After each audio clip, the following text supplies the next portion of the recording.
மேஷ ராசிக்காரங்களுக்கு இப்போ சனி பகவான் கும்பத்திலிருந்து மீனத்துக்கு வராரு. அப்போ மீனத்துக்கு வரும்போது 10-11க்குரியவர் 12இல் வரார். அப்போது என்னன்னாக்கா வேலை விஷயமாக வெளிநாடு போகிறதுக்கான வாய்ப்புகள் அதிகமாக இருக்கும்.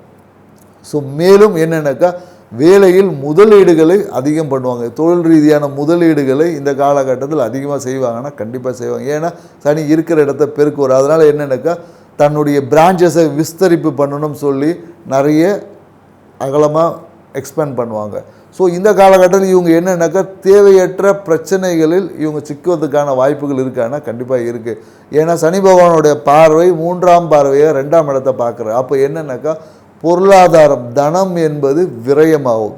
ஸோ அப்போது நீங்கள் இந்த விரயத்தை தவிர்க்கிறது என்னன்னாக்கா சுப விரயமாக நீங்கள் மாற்றிக்கலாம்.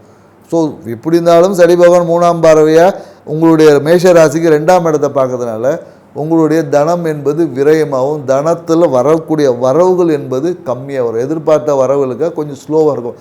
அதனால் உங்களுடைய தனத்தை சேஃப்டி பண்ணுவது உங்களுக்கு. மேலும் அவருடைய பார்வை 6ஆம் இடத்தை பார்க்குது மேஷ ராசிக்கு, அதாவது கன்னி ராசியை பார்க்குற. அப்போ கன்னியில் சனி பகவானுடைய விஷயங்கள் இருக்கிறதுனால உங்களுடைய ஜீரணம் பார்த்திங்கன்னா ரொம்ப ஸ்லோவாக இருக்கும். அடிவயிறு இந்த மாதிரி விஷயங்கள் ரொம்ப ஜீரணத்தன்மை ரொம்ப ஸ்லோவாக இருக்கும். ஸோ அப்போது நீங்கள் இதை போக்கணுன்னா என்ன பண்ணணும், நல்ல வெப்பமான உணவுகள், சூடான உணவு ஆன் டைம் கரெக்ட் டைம் சாப்பிட பழகிக்கணும்.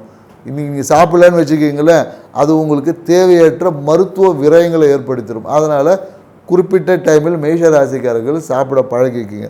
மேலும் உங்களுடைய பாக்கியமான 9ஆம் இடத்தையும் பார்ப்பார். 10ஆம் பார்வை 9ஆம் இடத்தை பார்க்கறதுனால அந்த இடத்துல தந்தை சார்ந்த விஷயத்தில் அவருக்கு பார்த்திங்கன்னா ஒரு சின்ன ஒரு பிரச்சனையை கொடுப்பார். தந்தை சார்ந்த விஷயத்தில் ஒரு செலவு இல்லை தந்தை சார்ந்த டாக்குமெண்ட், அதாவது அவருடைய வீடு சார்ந்த விஷயத்தில் ஜாதகருக்கு ஒரு அலைச்சல் இருக்குமானா கண்டிப்பாக இருக்கும். இந்த காலகட்டத்தில் தந்தையோட வீடு சார்ந்த விஷயத்தில் ஒரு டாக்குமெண்ட் சார்ந்த விஷயத்தில் ஒரு அலைச்சல் இருக்குமானா கண்டிப்பாக இருக்கும்.